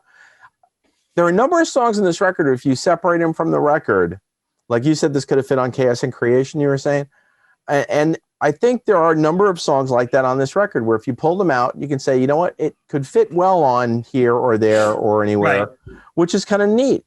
There is an undeniable McCartney-ness to a lot of things on this record. And yet, as you pointed out earlier, Mitch, as an album, it isn't like anything else in the catalog. Right. Yeah, no, it's good because it's so varied. Because it's so varied. So I find that fascinating in its own way. That a guy with this many solo records, I did it now. Look at that. A guy with this many records out, can do that. Guilty.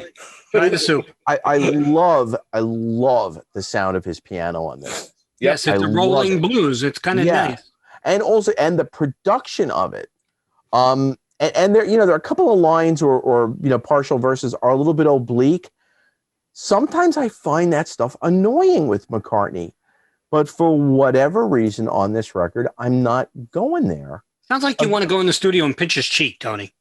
Oh, good job. Good job.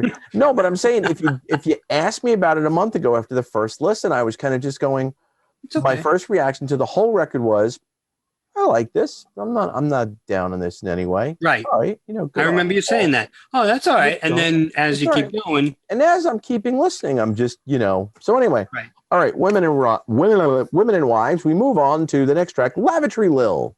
Love this song. Really? This is my favorite song on the album. Is he joking, Tony? No. I've said it from the day one. Messing with it. This is my favorite song on the album. So fun. He comes the album?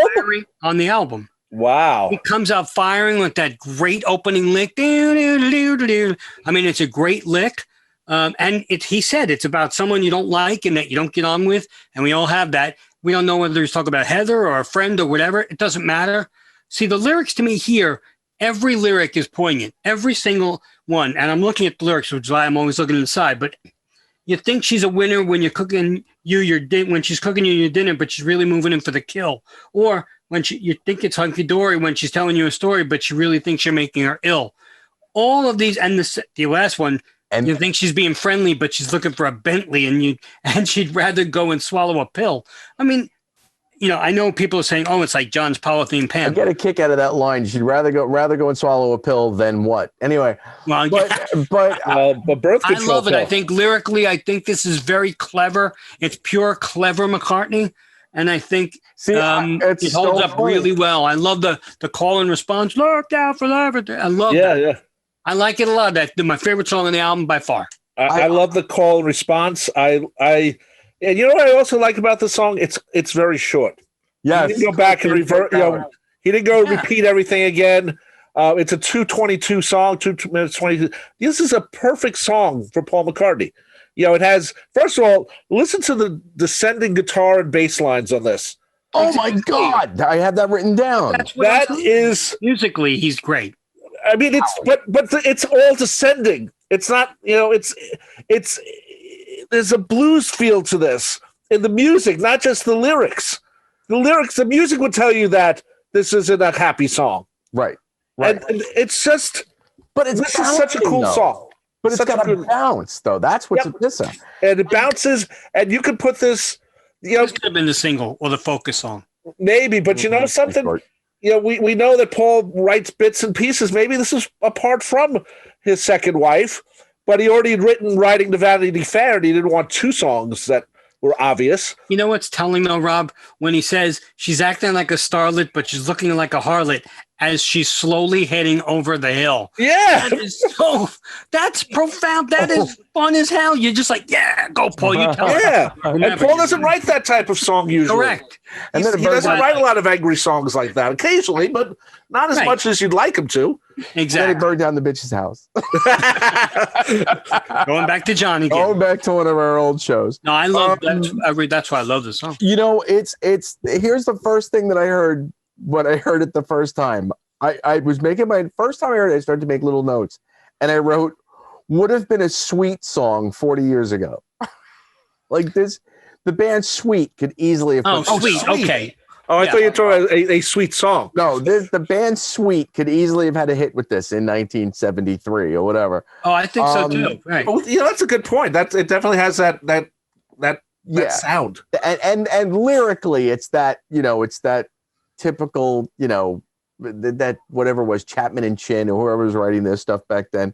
Love the guitar sound. I love the fact that the backing vocals are a bunch of football hooligans. Like, I love the fact that it's just, it's like, hey guys, look out for left. Yeah, exactly. It's a pub song, Exactly. But you know what? It's a funky little track, and it's only 2 minutes. I like the guitar. I love the descending riff. It's just it's so well thought out. I mean, his bass isn't as, I don't want to say standoutish as normally as innovative. Yeah, but it's there on this song, and because I think he played well. He obviously did the bass later, and I think he realized maybe he didn't have to do as much because he'd already done it with the piano and the guitars and stuff. Yeah. Good song. And we move to track 6. Oh my God! And Deep Deep Feeling. This gave me deep, deep feelings for about 8 minutes and 26 seconds. Deep feelings of what the hell do I do with this song? So many people have said it's like the best song on the album. I can see that, by the way. I can see people saying that. If you have it on as background music, 8 minutes and 26 seconds of this, it's really good. If you're listening to it intently, no. I know what? If you're listening to it intently, it's still freaking amazing. Where you can't be is in the middle. Not your turn. No, I know, but you can't be in the middle. Just very good. I don't know. I'm going to be very short on this one. It's a bit experimental. The oh hey or whatever he says are kind of cool, and there's a lot of different things going on here musically, which this album, McCartney, is musically just as good as he's ever been. Let's face it. He hasn't lost that. But, I've said it in the review. I'm going to say it again. The lyric that he keeps saying, sometimes I wish it would stay. Sometimes I wish it would go away. That's how I feel depending on how I'm feeling about this song. Sometimes I wish it would stay. Sometimes I wish it would go away. And I'm going to say it. I just, if I'm in the mood and I'm working and I have it on as background, it's awesome. But if I'm really intently listening to it, sometimes it's good. Most times, for me personally, I don't love it. Okay. I agree. In many cases, the song is too long, but I'm trying to figure out where to cut it, and that's my problem. I can't find a place. Well, he seemed to cut it at like 7:15, and then went into a little thing at the end. Right, he does a false ending on it. So, I'm trying to figure out where do you make the edit, and I can't because to me this is the experimental side of what we would consider McCartney III, correct? Or McCartney II. This is an experimental song, that actually works very well because of that. But like you, Mitch, said, it's like it's a different song for the album, and it's very long too. That's the other thing. But at the same time, just the lyrics are really cool. You understand why Paul wants it to go away, this deep, deep feeling. But at the same time, it's there and it's bothering him. But it's the same time he knows it's a good thing. It's falling in love, and it's like, oh God, I'm falling in love here. What's going on? Oh, I don't want to fall in love today. Oh, but I like being in love, and that's to me the whole thing. Bingo. I like the falsetto again. I love the He doesn't use the falsetto as much as he did on this album. The way it stands out. He's used it obviously on other albums, but it stands out tremendously. His falsetto voice, using it on this record.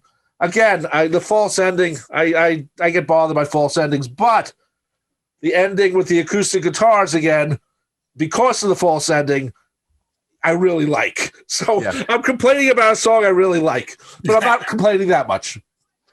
Okay, but it's long. You made some great points in there that I fully agree with. And the point about the whole idea of the attitude toward love, the deep, deep feeling. Yeah. If you listen, first of all, I think it's got a really cool start. I love the vocal overdubs.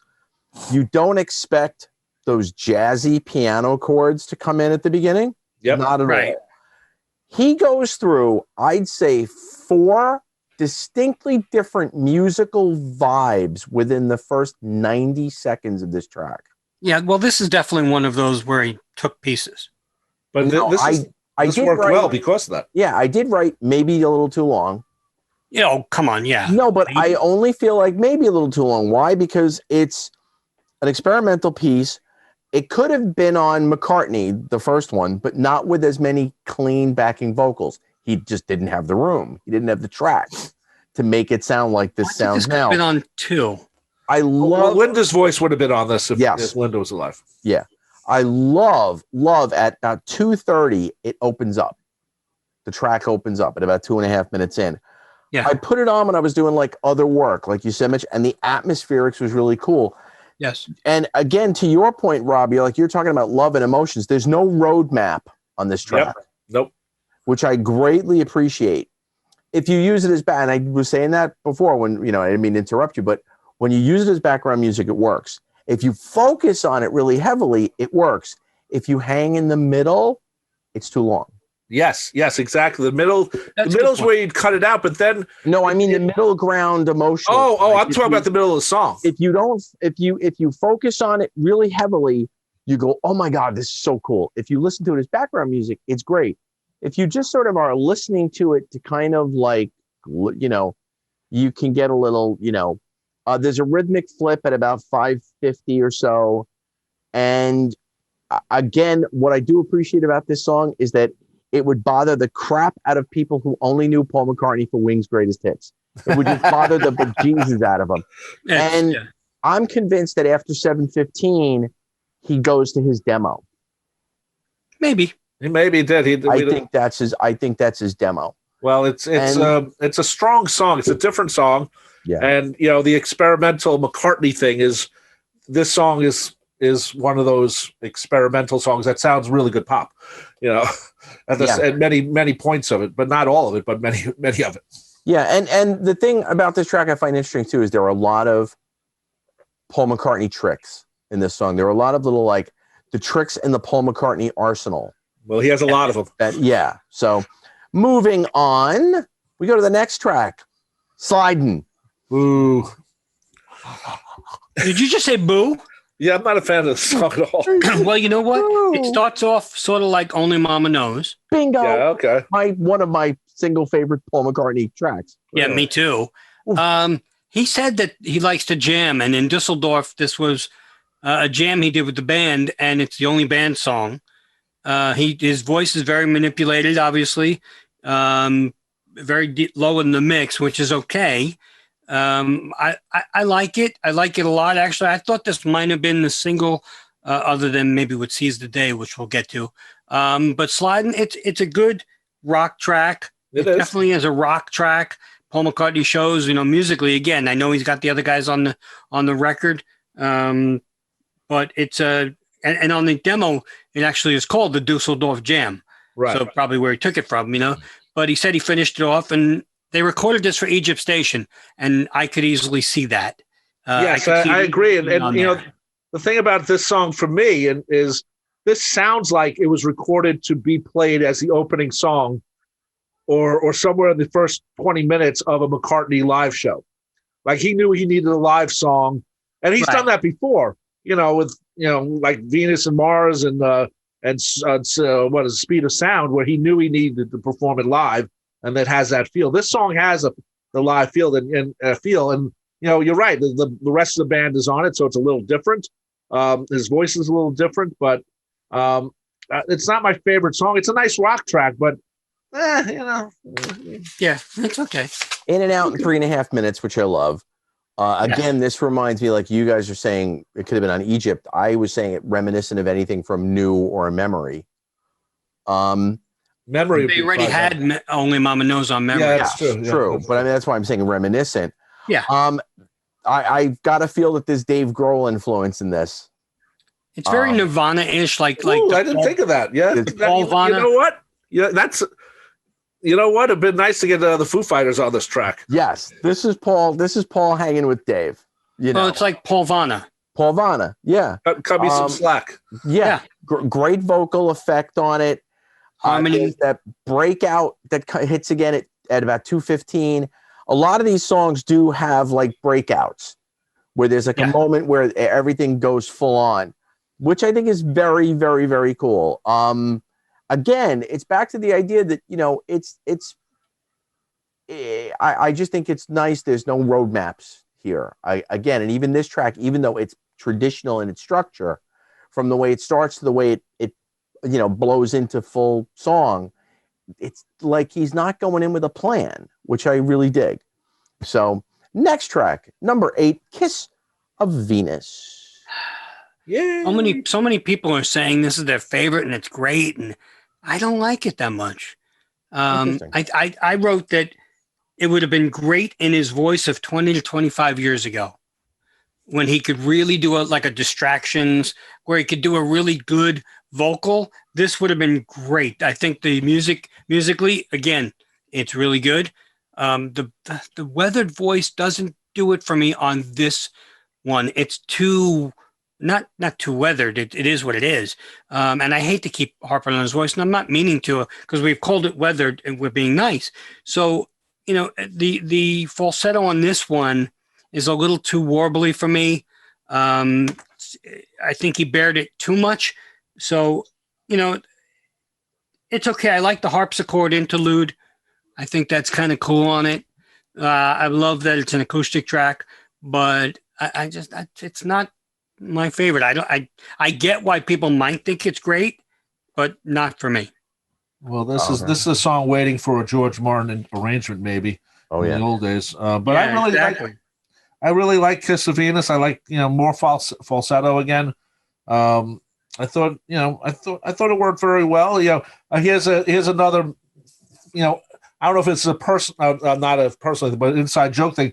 He talks about 2 passing planets, and I think of Venus and Mars. There's a couple of things like that in this album. And we also had the conjunction that he might have known was going to happen, because they were talking about that. You know what? He actually said he was reading a book, and the kiss of Venus, meaning when Earth comes closest to Venus, they call that the kiss of Venus. Oh, that is? Oh, I didn't know that was the. Yeah, so that's what that, and he said, well, that's a great idea for a song. That's right from his own. Yeah, but a lot of times he says that, and then you look at it again and go, "Oh, Paul, come on! 2 of Us is not about just you and Linda." Wait, you mean Blackbird's not about an African American woman, of the liberation of them? Yeah, I don't know. Come on, I don't know. Many years later, revisionist history. Hello.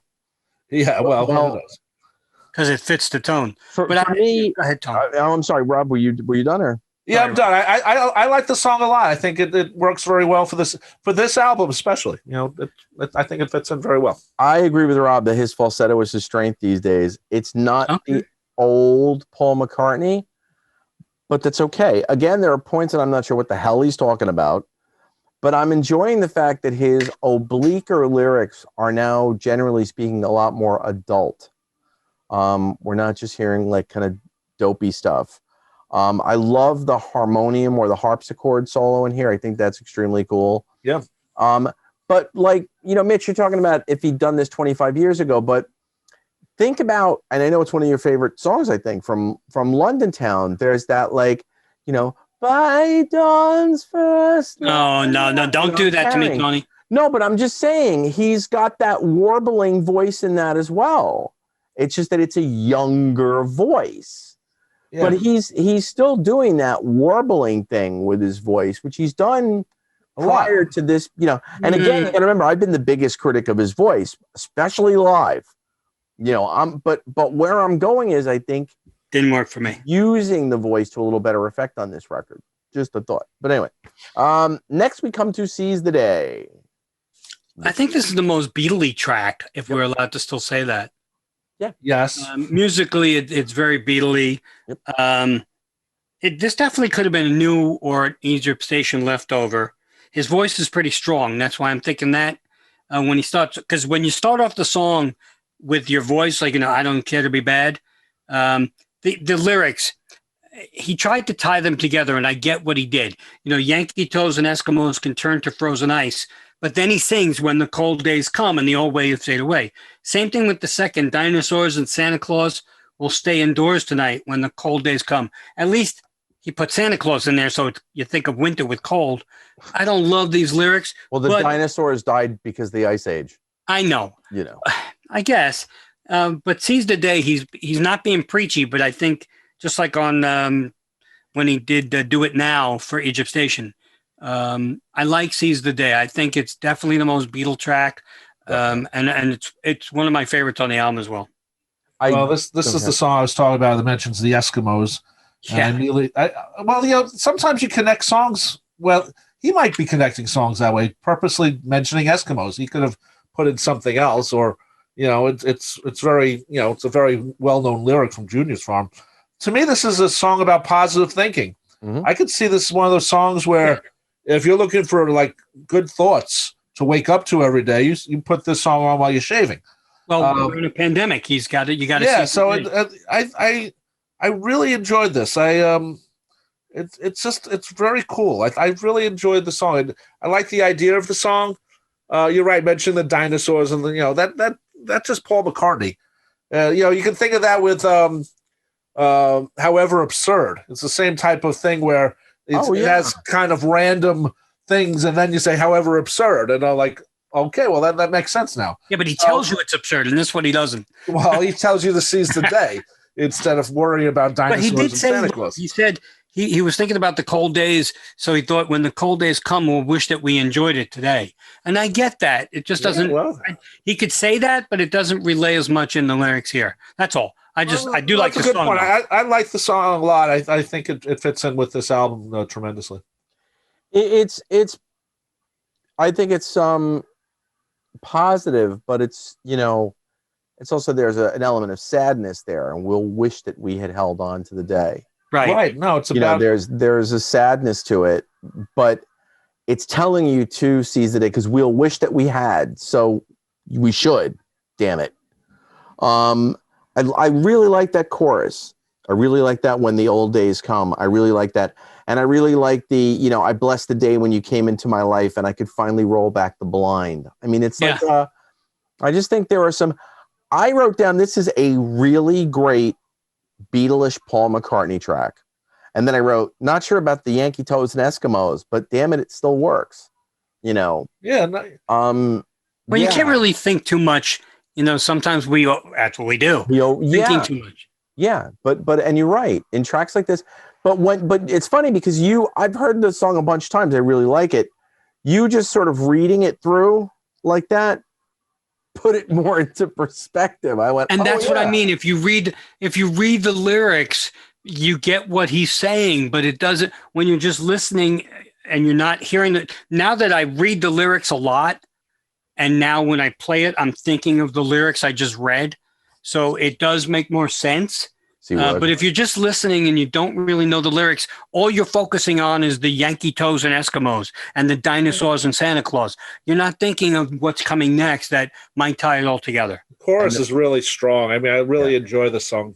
Yeah, it's a nice I'm song. glad. I don't know if I would have put it at the track 9. I might have put it a little bit earlier, but And it's funny, Mitch, you say what you said, because a lot of McCartney albums, at times when you read the lyrics, you then go, "Oh, come on, really?" Right, but this one actually helps the album. We get to Deep Down. It's all about sex. Don't tell me I'm thinking sex. It's all about sex. Can I just read my line? Yeah. I would, Paul, either get a snorkel or a condom, and damn it, just do it. Anyway. I don't think he's using a snorkel. Well, maybe he does in bed. You never know. Who knows? he doesn't need a condom. little bit, no. Paul in his age, 78 years, has learned how to breathe through his ears. But anyway, I'm just, damn it. I'm just picturing now Paul going, "Come on, Nancy, I got the flippers on, and let's I get got my snorkel on, honey." Yeah, exactly. No, but this is it. I mean, come on, it's overtly about sex. Going to do it right. Going to take a bite. Going to let me know. We could do a party every night. We know what it's about. It's also, again, I think 6 minutes a little too long. Yes, it is. It is, but. This one I don't mind too much. My daughter liked this one. My 17-year-old daughter really liked this one. Not because it's about sex, but because he does, especially at the end when he goes, "Get deep down, get deep down, get deep down." He tries. That's kind of cool. The ascending or descending, whichever vocal. That's cool. Again, just a little. I like the brass, even though it's synthesized brass. You know it is. Yeah. But it works. It is definitely experimental. This one I think could have been on McCartney II easily, and it would have been fit in there because it does have the 80s synth brass, so it fits in that production. Right in my nose. This would have made a great McCartney II track. Oh, there you go. See, we are thinking alike. Yep. But we're not. This is also a song that it'd be nice if Wicks was playing the horns on his keyboard. That's in concert, maybe, who knows? Paul could have done that in his studio, but of course he did. He did that, but I'm just saying if it was thought to go out live, which he might not go out live again. Who knows? Anyway, I really enjoyed it. I agree with you, Mitch. It's too long, but at the same time, would you rather have if it's about sex? Would you rather have a longer song or a shorter song? So I mean, maybe that's not having sex to the song. What? I'm not having sex to the song. I didn't say you were. Then it could be the 2-minute song. Oh, well. And it's still a minute too long. We already did a show on that. So that was, when are we going to have rebuttal from Nancy? No, I don't think she's going to rebut that. You're Nancy, not Paul's Nancy. Oh.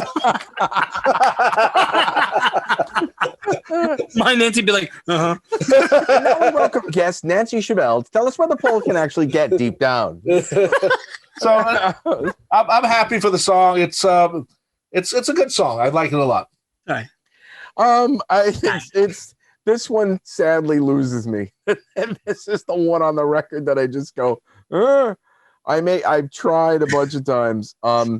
There's just not enough going on to justify the 6-minute song length. This one, I think he just said, "You know what? I'm going on with it." Whatever. Yeah, I love that he starts messing with the instrumental sounds. I love the loose snare drum sound. Yeah, I love the loose snare. I love the loose hi-hat. But like I wrote my notes. Do what right? Get deep down. Okay, Paul. Then I said, so either get your snorkel or your condom and just do it. I almost wanted vocal tricks on this. I almost wanted. I'm gonna get it.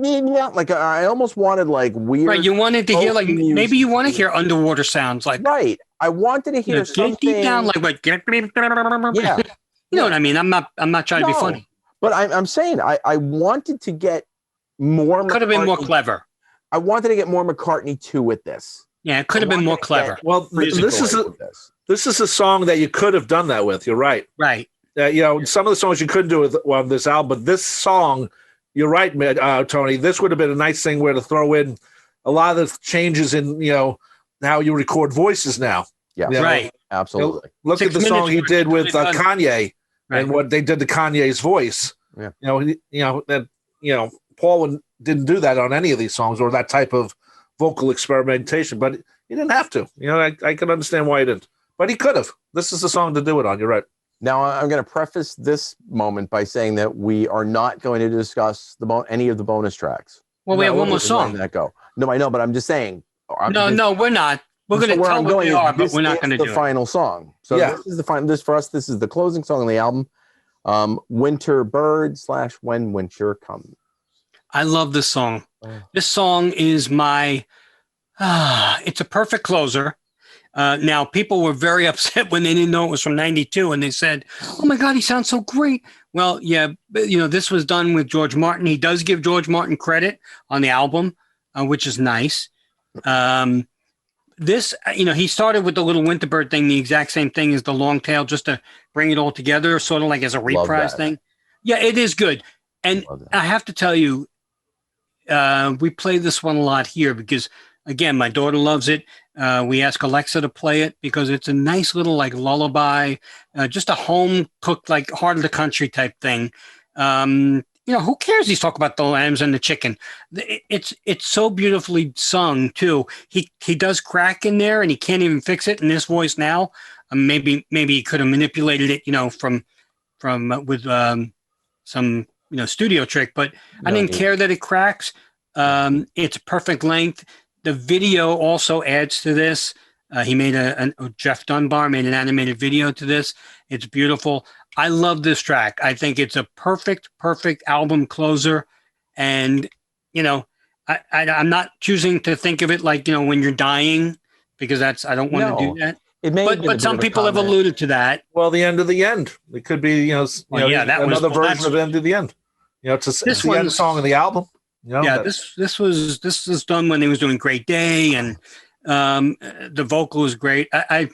It's just a beautiful little song. Like I said, it reminds you of Heart of the Country, and it's just a really good album closer. Well, I didn't want to like the song. I was like, what's the deal with the foxes and the chickens and the lambs? Oh, I love it. And then I saw the video, and I just was so touched by the video. And it's Paul and Linda and Heather and I guess Mary.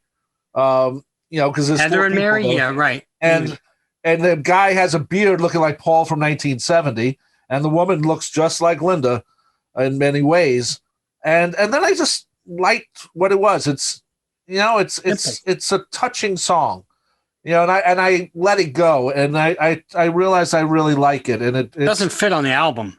No, but it does as the last song. So yes, that's why I said perfect closer. Yep. And I want to know, since Paul put out Flaming Pie back in May of 2020, the archive box, and he knew that he'd record this in '92, when he did all those Great Day and stuff.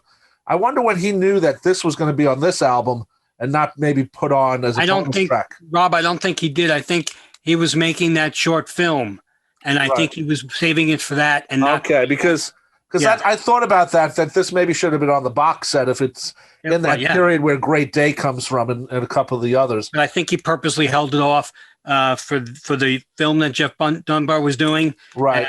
Because it's too convenient that he he had it out ready for this album. So I will say though, I think he put the Winterbird on there not only to give it the reprise, but I think he knew it didn't fit on this album. So if you tie the little 10-15 seconds of Winterbird, I think it then works.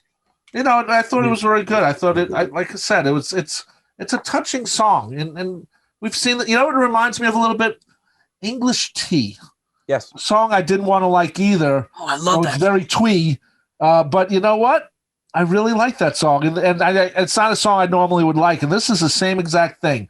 Kind of slightly cheesy, great arrangement, and I like it, and I'll go with it instead of worrying that, oh my God, because you could go the other side, but this is part of who Paul is. He's an acoustic guitar guy. He's the farm guy. Let's fix the fence. Worry about the lambs. It works for me. And the chickens. And the chickens and the lambs. Don't forget the lambs. I love the fact that it turns the album into something of a cycle, as you said, Mitch. Yeah. And then it brings this in as the wrap up. It may be a comment on putting it in context as a closing of this album, maybe a little bit of a comment on the pandemic itself. Using winter as a Maybe a metaphor for the pandemic I itself. think it's more coincidence. You know, I think it is, but its placement may not. But it works. And the fact that Well, where else could you place this on the album? Right. Nowhere. But Sweet Track. I wrote. I would have dug this being on any of about a half a dozen McCartney albums. Oh yeah. But this seems to be the exactly right place for it. But could you picture this one on McCartney I? Absolutely. Definitely. Oh, absolutely. Oh, McCartney. But I could have I easily pictured it. Well. But I easily could have pictured it on Ram or on what do you call it, London Town, you know, as you know, closer of side one, you know, or something like that. No, that's a good point. It fits in a lot of different places in Paul's career, but it fits perfectly with this album. I mean, it's not, you know, it's just one of those songs, you know. It's a nice closer. That's all. You know, it has a nice touch to it. And I go with it. It belongs on McCartney II. Yeah, McCartney II. I'm we're gonna get to the inevitable spot now. We finished the last track. Well, let's just tell what the bonus are there. Oh yeah, the Women and Wives studio outtake, Laboratory Lil studio outtake acoustic, Kiss of Venus phone demo, and Slide in Dusseldorf jam with the band. So that's what they are. They're okay. I wouldn't say they're anything special. That's all. Okay. Yeah. Okay. But we should say there's now a lyric video for Pretty Boys. There's a lyric video for every track. Oh, there is? Okay. I didn't see the rest of them. If you go to McCartney's YouTube channel and subscribe, there's a video for pretty much, I think, every track now, lyric video, which is unusual for him too. Yeah, so but this feel what is it? Find My Way. Find My Way. Thank you. Yeah. Yes. There's a video for that, and then Feel My Way is Deep Down. And when winter, you know, the song we just talked about has a nice video too. So yeah, you know, that's part of the way you do the promotion too, the videos. Well, it's come to be that time again, as we do a record review and analysis. And you can't. What is that? You always said you can't have analysis without anal stuff from us. So let's go around and play Rate a Record for Paul McCartney III. Paul McCartney, Opportunity Knocks. No, for Paul McCartney III. Mitch, pick a number. Whew. You know, I gave it 3.5 out of 4. As I listened to it, I'm going down a little bit.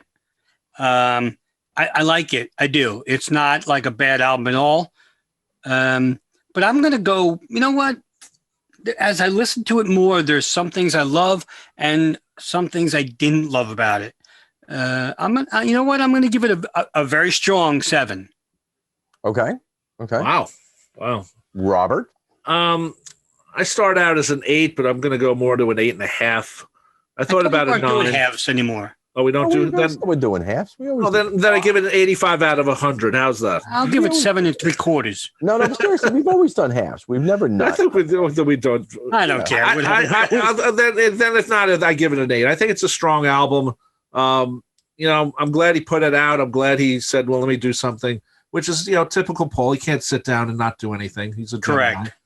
So he's got what we say in Yiddish, "Spilchus and tuchus," which means ants in your pants. Well, that's you know what Ringo said. If Paul wasn't saying let's go to the studio all the time, we wouldn't have done all those albums. Exactly. So, but I think I might give it a 9 on a different day, but I'll go 8. What day would that be? You know, call me tomorrow. I'll let you know. It's the pandemic. It's Blur's day. It's every day is Blur's day. Yeah. I'm gonna. You know, I'm right with Rob. It's an 8 or an 8.5. For me. If you would ask, we could both be wrong, you know. If you asked me when it came out, I would have been that it was the 6.5 or a 7, and for whatever reason, it just keeps creeping into my transom. And I'm enjoying the songs, and I'm, you know, we've obviously gotten a lot of things on our Facebook page and comments and stuff like that, and there's you know, people are commenting on how strong this record is, and you were even commenting about a reviewer who was saying it's some of his strongest this and strongest that. The funny part of it is there really are some very strong melodies, hooks, choruses, you know, among a catalog that's very, very, very, very, very deep and very diverse. And here he is. And again, like I said, not even touching on he's 78. Here he is 50 plus years into the career and 50 years since having left the Beatles and having to do it on his own and still being able to create something interesting. So I just find that cool as heck. So I'm going to give it an 8 to 8.5 in there. You know, if I could say 8.25, but you know, strong 8, very, very, very strong 8 for me. Yeah, it's a good record. It's a fun record. So cool. So all right. Well, I know people were saying they can't wait for McCartney IV in 10 years. Oh. Well, that's if you're going to do it based on that, then that becomes, or you base it on the fact he does it alone. I didn't mind his voice on this record, so I'm not complaining about his voice on this one. It's weathered, but he worked around it very well, and the falsetto on several songs worked fantastic. Right. So I wasn't bothered by his voice. There was no point I go, ooh, oh my God. No, don't do that, Paul. Don't do that note, Paul. And then he does it. And then he does it again. For me, the Kiss of Venus was that point. But he redeemed himself after, so it doesn't matter. Yeah. So all right, well, I think we've sort of in depth covered McCartney III. I want to thank everybody for visiting us and checking out the show. And again, the show is Fab 4 Free for All. And thank you guys. I'm going to thank my co-hosts who thankfully are here with me every week, Mr. Mitch Axelrod. See you, folks. And Mr. Rob Leonard. Thank you for listening. See you next time. I've been your moderator, Tony Chiguardo, and we'll see you all next time. Fab 4 Free for All was edited and produced by Tony Chiguardo at Word of Mouth Studios in Westbury, New York. The opening and closing theme is My Dolly by the band The Badge, featuring longtime listener Jeff Slate, available on its debut album Digital Retro and recent Best Of compilation, as well as from the Fab 4 Free for All website. Thanks for listening to Fab 4 Free for All.